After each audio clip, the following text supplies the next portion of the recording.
So when we put the lids on, make sure everything's tight, lid's open, the tap's open, sorry. We put on the lid. You can hear that gas sampling from there, escaping from there. So our first sample we take is a 0 sample. We take a 25mm syringe, screw that in there, just pump it 2 or 3 times just to make sure that you're getting a nice even representative sample, and then evacuate that to 25mm, close the tap, unscrew that, put the syringe on. Now we've got 5mm extra, so we push that out to 20mm, and then basically we put it into our 0 sample, our 0 labelled vial, and you should be able to see that when I puncture that vial, the syringe closes 10mm, so that means it's a good vial. We then overpressurize the remaining 10mm, and that's sample 1 done. That's our 0 sample done.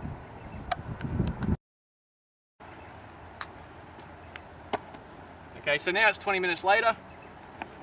It's time for our second sample. So once again, we just screw our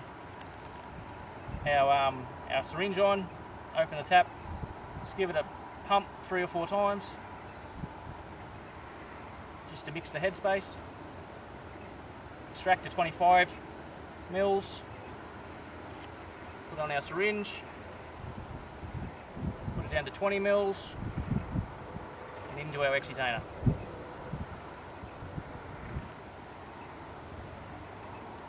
And we repeat that for the remaining 2 times.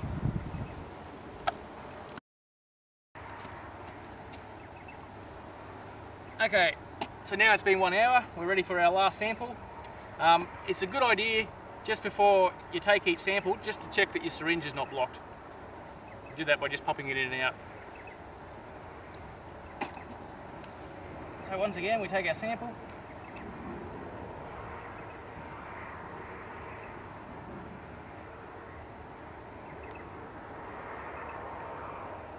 You don't have to close the tap this time.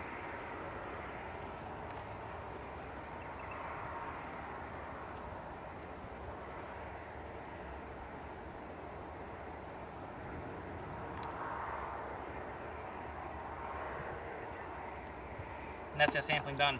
Now we remove the lid, and that's done. A couple of important things we also need to take into account.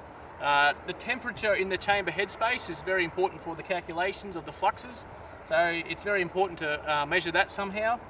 The other thing is the headspace. So the headspace is basically how high the chamber is off the ground, so how much volume is in that chamber. Sometimes that can change either throughout the sampling season or in the case of cracking clay soils, it can swell and shrink. So just, although we have a guide mark there, it's just a good idea just to check how high that is and record those measurements. Other additional measurements such as soil moisture, if you can take them either gravimetrically, so just take a sample to 0 to 10 centimetres, make sure it's even throughout the profile, put that in an oven, weigh it, put it in an oven, weigh it again, and you can work out the soil water gravimetrically.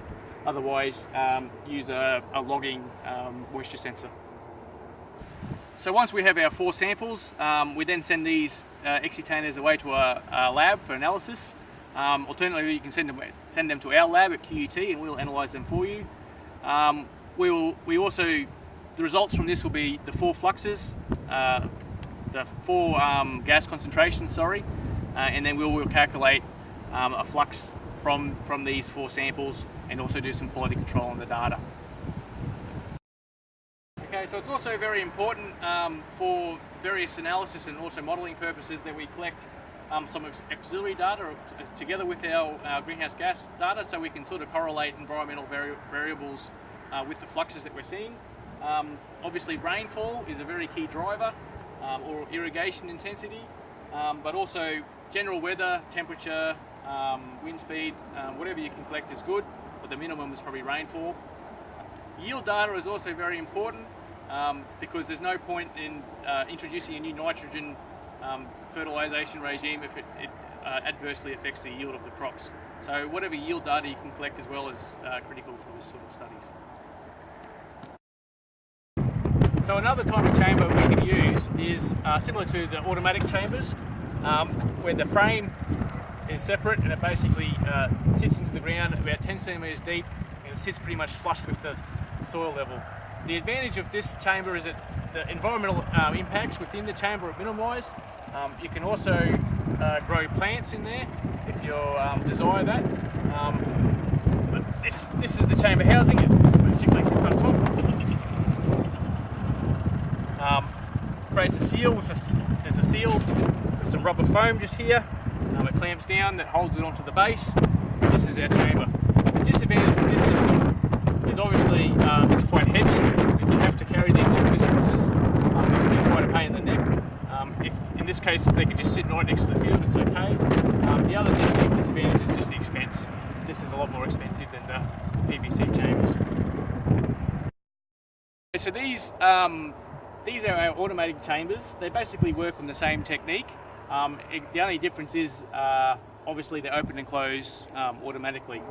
This allows us to get 8 fluxes per day rather than the usual 1 per week. So it's very good for high resolution data sets. As I mentioned, soil moisture is a very important thing to measure. This is one way we use it, just a soil moisture probe. You can buy these commercially anywhere, either as standalone units or that plug into a logging system. For each chamber we also measure soil, chamber temperature and also soil temperature, usually at 10 centimetres.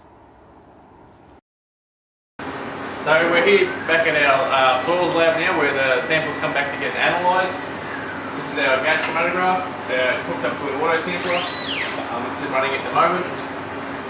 This system basically can handle 96 samples at once. This takes about 24 hours to analyse all 96 samples. It takes a 1 ml sample from the headspace, injects it into the sampling port here.